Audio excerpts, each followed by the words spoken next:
Azərbaycanın xalq artisti Flora Kərimova səhhətində yaranan narahatlıq səbəbindən xəstəxanaya yerləşdirilib.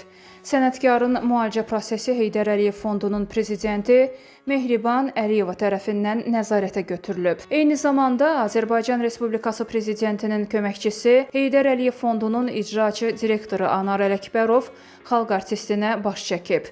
O, həkimlərlə görüşərək müalicə prosesinin gedişi barədə ətraflı məlumat alıb. Sənətkarın yaxınlarının verdiyi məlumata əsasən Flora Kərimovanın vəziyyəti hazırda həkim nəzarəti altında stabildir və sağlamlığının bərpası istiqamətində bütün zəruri tibbi tədbirlər görülür.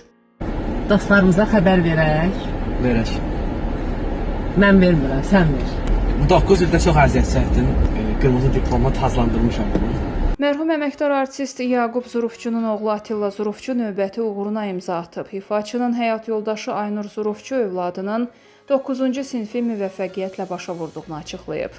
Atilla buraxılış imtahanlarında yüksək nəticə göstərərək fərqlənmə attestatına layiq görülüb. Anan üçün hər zaman uşaq kimi qalırsan və anan da hər zaman səni heç bir qarşılıq olmadan sevən tək insan olur.